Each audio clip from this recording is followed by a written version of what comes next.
Welcome students, this video for class 12 determinant topic है हमारा और एक्सरसाइज है 4.6। इस टॉपिक में हम जो है बात करेंगे application of determinant and matrices की। आपने थर्ड चैप्टर पढ़ा, फोर्थ चैप्टर पढ़ा, आपने मैट्रिसेस के बारे में पढ़ा, डिटर्मिनेंट के बारे में पढ़ा। तो कोई भी चीज़ है आप क्यों पढ़ते हैं, उसको अप्लाई करने के लिए कि आप रूटीन लाइफ में या आप आगे की कोई प्रॉब्लम है लाइफ में, आप मैथमेटिकली जहाँ प्रॉब्लम आती है तो आप उसको किस तरीके से यूज़ कर सकते हैं अपनी स्टडीज़ को और उसको ईजी कर सकते हैं। तो यहाँ से स्टार्ट होता है हमारा एप्लीकेशंस। जो भी सारा कुछ हमने थर्ड और फोर्थ चैप्टर में सीखा है वो इसीलिए सीखा है। किस लिए सीखा है? हमने सीखा है ये कि आप लोगों को याद हो 10th में हमने इस तरीके से दो लीनियर इक्वेशन होती थी इन टू वेरिएबल। इस तरीके से दो लीनियर इक्वेशन होती थी टू वेरिएबल। तो आप इसके x और y की वैल्यू निकालते थे, याद है? और x और y की जो वैल्यू निकालते थे हम, तो वो वैल्यूज में आपके पास हमने क्या क्या थी? या तो पहला मेथड यूनिक आपको आता था कि पहला unique solution, second infinite many solution and the third one is no solution। याद है आपको? ये 10th क्लास में आप करते थे। और इसको सॉल्व करने के लिए, यूनिक सॉल्यूशन को निकालने के लिए आपको हमने 4 मेथड दिए थे, याद हो? पहला ग्राफिकली, सेकेंड वन इज हमारा था second substitution method, and third is elimination method, fourth one था हमारे पास क्रॉस मल्टीप्लिकेशन मेथड। ये 10th क्लास में आप कर चुके हैं सारा कुछ। आज हम इसी को ही सॉल्व करने का एक और मेथड बता रहे हैं, that is called matrix method. अब इसको क्या जरूरत है जब ऑलरेडी हमारे पास 4 मेथड है और इजी है, तो भी 10th क्लास में ही करवा दिए तो कंपैरेटिवली इजी भी हो गए, नो डाउट।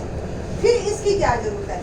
अब ये जो मैट्रिक्स मेथड है आपका 3/3, अगर सपोज हमने एक और वेरिएबल जोड़ दिया प्लस 3z, ठीक है, और यहाँ पे एक और वेरिएबल जोड़ दिया suppose 2x minus Y plus 5z is equal to 11।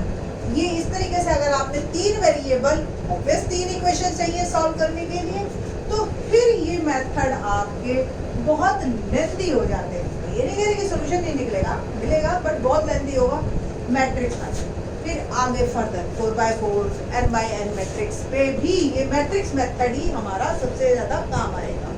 तो इस तरीके के जब प्रॉब्लम्स बढ़ती जाएंगी ना, तो आपको फिर मैट्रिक्स मेथड पे ही जाना पड़ेगा। तो आज हम डिस्कस करेंगे इसी मैट्रिक्स मेथड के बारे में। अब ये मैंने सारा क्यों आपको रिकॉल करवाया, वो इसलिए कि आज भी हम उसी पे ही बात करेंगे कि सिस्टम कंसिस्टेंट है या इनकंसिस्टेंट है। सबसे पहले हम बात करेंगे सिस्टम की।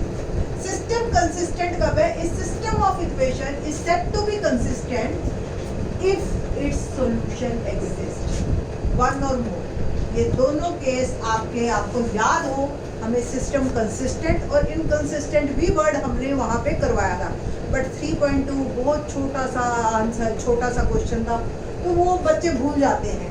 बट आप रिकॉल करना तो 10th क्लास में ये वर्ड हमने याद कर रखा है। अब नेक्स्ट इनकंसिस्टेंट। तो a system of equation is said to be inconsistent if its solution does not exist।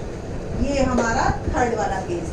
तो नो सॉल्यूशन वाले केस में हमारे पास था कि अगर सिस्टम इनकंसिस्टेंट है, पर्टिकुलर इस केस में सिस्टम इनकंसिस्टेंट, ये दो केसेस में सिस्टम कंसिस्टेंट है। इतना हम लोग 10th क्लास में भी कर चुके हैं, ये सब हम रिकॉल कर रहे हैं आपके लिए।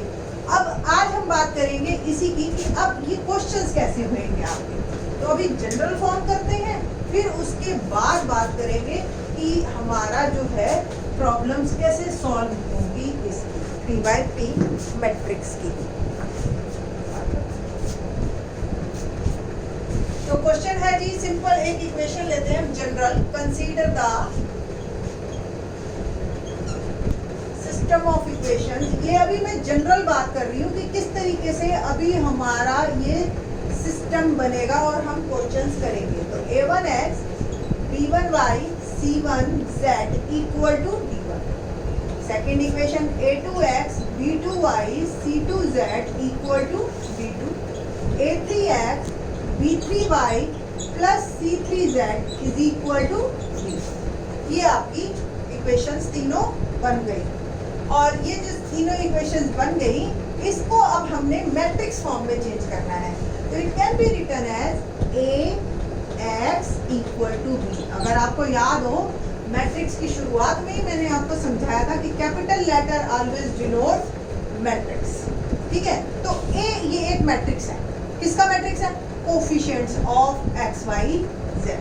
तो A को हमने अगर ऐसे लिखा A1 B1 C1, A2 B2 C2, A3 B3 C। X जो है ये वेरिएबल, तो वेरिएबल्स का एक हम मैट्रिक्स बनाते हैं। आपको ही पता है कि ये एक जो है कॉलम मैट्रिक्स है। इसमें कॉलम एक ही है, रोज आपकी बढ़ती जाएंगी। जैसे 3x3 का है तो 3 रोज, 4x4 का है तो 4 रोज। बट हमारे सिलेबस में 12th क्लास के सिलेबस में सिर्फ और सिर्फ जो है वो 3x3 मैट्रिक्स तक ही है। B जो है ये हमारे कॉन्स्टेंट्स का मैट्रिक्स है, D1 D2 D3। अब देखिए ध्यान से, जो हमने ये लिखा है, क्या ये वापस इस फॉर्म में आ सकता है या नहीं आ सकता? तो फर्स्ट ऑफ ऑल हम मल्टीप्लाई करते हैं। देखिए A1x B1y plus C1z equal to D, compare करेंगे। तो इट मीन्स ये जो है ये पूरी तीन इक्वेशंस को हम इस फॉर्म में लिख सकते हैं, that is the matrix form. और पर्पस क्या है हमारा? x निकालना, यानी कि x y z की वैल्यू निकालना, यही पर्पस है। तो ये x इज इक्वल टू आ गया। अब देखिए प्री मल्टीप्लाई, वर्ड है pre multiply both side, pre multiply by A inverse. ध्यान रखिए वर्ड प्री, प्री का मतलब हम A इनवर्स आगे से ले रहा है, यानी कि लेफ्ट साइड से। पोस्ट मतलब राइट साइड से लेना है। तो A इनवर्स A x और ये आ गया A इनवर्स B। ओके, तो A इनवर्स और I बन जाता है x is equal to A inverse. और A इनवर्स हम 4.5 एक्सरसाइज में निकाले बैठे हैं। क्या फॉर्मूला था A इनवर्स का? एडजॉइंट ऑफ A अपॉन में डिटर्मिनेंट ऑफ A। और ये तो ये x निकालने का हमारा फॉर्मूला है। अब इसमें जो कंडीशन है वो देखिए, इस डिटर्मिनेंट, मैंने आपको 4.1 जब करवाई थी तब बताया था कि if determinant of A is not equal to 0 तो ये नॉन सिंगुलर कहलाता है। नॉन सिंगुलर केस में A इनवर्स एग्जिस्ट करता है। अगर A इनवर्स एग्जिस्ट करता है तो X must have unique solution, must have unique solution. और यूनिक सॉल्यूशन में हम क्या करते हैं? यूनिक सॉल्यूशन के अंदर हमें x, y और z की कुछ ना कुछ वैल्यूज मिलेंगी।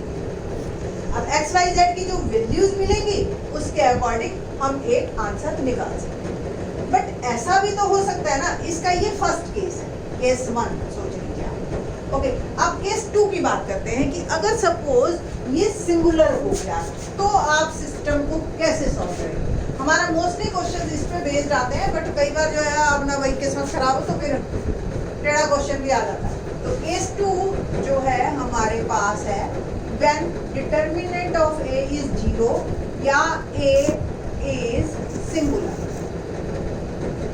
A is singular. जब सिंगुलर होगा तो अब ये पॉसिबल है नहीं, हम ये निकालेंगे। तो adjoint of A into B, ये आप फाइंड आउट करेंगे। अगर ये नॉट इक्वल टू 0 आया, if this is not equal to 0 then solution does not exist, system is inconsistent, system is inconsistent। Okay, ठीक। तो इस तरीके से आपका जो है आपका ये सिस्टम इनकंसिस्टेंट हो गया। तो ये नहीं है कि determinant of A is equal to 0 आ गया, आप कह दोगे इनवर्स डज नॉट एग्जिस्ट, तो x डजंट हैव वैल्यू। आपका काम अभी यहाँ पे चलेगा, आपको एडजॉइंट भी निकालना है और एडजॉइंट ऑफ a को फिर b से मल्टीप्लाई करना है और ये चेक करना है कि इसकी वैल्यू नॉट इक्वल टू 0 आए। अगर adjoint of a into b 0 आ गया या o मैट्रिक्स आएगा, ये एक आपका, ठीक है, तो ये जब मैट्रिक्स आया तो सिस्टम आइदर कंसिस्टेंट और इनकंसिस्टेंट। यहाँ पे दो केस बन जाएंगे आपके, आइदर कंसिस्टेंट और इनकंसिस्टेंट। यहाँ पे मतलब इनफाइनाइट मैनी सॉल्यूशन भी बन सकता है और इनकंसिस्टेंट, डिपेंड ऑन दैट कि ये आपके क्या क्या सॉल्यूशन बनते हैं, क्या क्या वैल्यूज आती हैं एक्स वाई जेड। एक और भी सिस्टम है इसमें, होमोजीनियस सिस्टम, उसकी बात बाद में करेंगे। पहले अभी इसी मेथड को हम स्पेशली इस मेथड को इनवर्स निकालने के मेथड को, जिस पर्पज से ये सारा हमने सीखा है मैट्रिसेस और डिटर्मिनेंट, इसके बारे में बात करते हैं। तो क्वेश्चन पहले मैं 2x2 का एक करके दिखाती हूँ आपको कि 2x2 का और फिर 3x3 का सिर्फ क्वेश्चन लंबा हो जाता है, अदरवाइज सिस्टम में और आपके मेथड में कोई फर्क नहीं पड़ता है। तो फर्स्ट ऑफ ऑल 2x2 का एक क्वेश्चन लेते हैं, एक्सरसाइज का ही मैं ले रही हूँ question. 5x plus 2y equal to 4 और एक क्वेश्चन है 7x plus 3y is equal to 5। ये आज हम इसको मैट्रिक्स मेथड से करेंगे। तो सबसे पहले ax is equal to b। a क्या है? Matrix of coefficients of X Y. तो a is 5 to 7, x is xy, and what about b? 4, 5. ठीक है। Now x क्या होगा? a inverse b। तो अब हमारा मेन मकसद है पहले a इनवर्स निकालना, जो कि हम 4.5 में कर चुके। तो पहले a पे बात करते हैं। 5 2 7 3।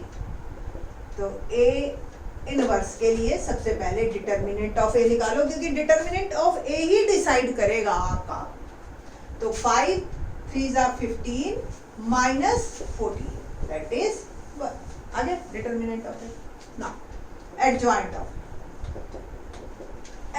ऑफ ए के लिए बहुत सिंपल है, आप क्या करिए, ट्रांसपोज लिख दीजिए और अब कोफैक्टर लिखते जाइए। कोफैक्टर लिखने से भी पहले आप क्या करें, जो पोजीशन माइनस वाली है उसके साथ माइनस लगा दो। आपको ही पता ही है, और ये पोजीशन दोनों माइनस वाली है और ये प्लस वाली है। इवन पोजीशन हमेशा प्लस वाली होती है, ऑड पोजीशन माइनस वाली होती है। इवन कैसे? a1 1 ये प्लस है तो इवन, a1 2 ये ऑड है तो ये ऑड, ठीक है, ये नेगेटिव है, याद रहेगा। नाउ कोफैक्टर 5 जिस रो जिस कॉलम में जो बच गया दैट इज आवर कोफैक्टर। 2 जिस रो जिस कॉलम में कट किया, जो आंसर बच गया वो पोजीशन माइनस वाली है, एक माइनस हमने दे दी। सेम 7 ये कैंसल, ये जिस रो जिस कॉलम में वो 2 पोजीशन माइनस वाली है हमने दे दी। 3 का आ गया 5। नाउ टेकिंग ट्रांसपोज, अब ये आपका बन गया adjoint of A is 3 minus 7 minus 2 5। आपको याद हो 3.4 वाली डिटर्मिनेंट में मैंने आपको ट्रिक बताई थी इनवर्स निकालने की, ये वही ट्रिक है। सिंपल इन दोनों को इंटरचेंज कर दो और इन दोनों के साथ माइनस लगा दो, आप देख लीजिए यही अल्टीमेटली बनेगा। ऑब्वियस एक दूसरे का कोफैक्टर है, वो इंटरचेंज हो जाएंगे और वापस ट्रांसपोज होके वही नंबर आ जाता है और माइनस साथ लग जाता है पोजीशन की वजह से। तो ये कोई बहुत ज्यादा कोई टिप्स नहीं है, ये सिर्फ आपको प्रैक्टिस से खुद ही आप जज कर लेंगे इस चीज को। नाउ इनवर्स क्या था आपको याद हो? एडजॉइंट ऑफ ए अपॉन में determinant of A, that is 1, और ये हो गया 3 माइनस 2 और माइनस 7 1। ये आ गया ए इनवर्स। अब बात करते हैं इस पे एक्स वाई, ये था हमारे पास ए इनवर्स। अब हमने फाइंड आउट कर लिया है 3 माइनस 2 माइनस 7 5, और बी क्या है? 4 और 5। करें मल्टीप्लाई, तो इसको अब हम मल्टीप्लाई करेंगे दिस इनटू दिस। तो 3 4 12 माइनस 10, 2 5 10। अगेन ये माइनस 7 4 28 और प्लस 25 इक्वल टू एक्स और वाई। अब क्या आएगा x और y, that is 2 and -3. Answer x is equal to 2 and y is equal to -3. है ना इजी, बहुत लेंथी नहीं है, कंफर्म में 6 मार्क का क्वेश्चन आएगा आपका इसका। तो 6 मार्क, और फिर वो भी अब आप कहोगे हर क्वेश्चन पे मैम कह देती है 6 मार्क का। आप देखिए सीबीएसई का इस बार का पेपर उठा के 3.4 का एक क्वेश्चन एलिमेंट्री लो, या आप हरियाणा बोर्ड का भी पेपर उठा के देख सकते हैं, और 4.6 का एक क्वेश्चन, इन दोनों के बीच में और आता है। और अगर और आया तो मैं आपको बता रही हूँ प्रेफर इसको करना, ये कंपैरेटिवली आसान है, इसको चेक भी बड़े आराम से कर सकते हो आप किसी भी एक इक्वेशन में डाल के देख लीजिए। 5 2 10 -3 2 6 आ गया, तो इसमें भी चेक करो।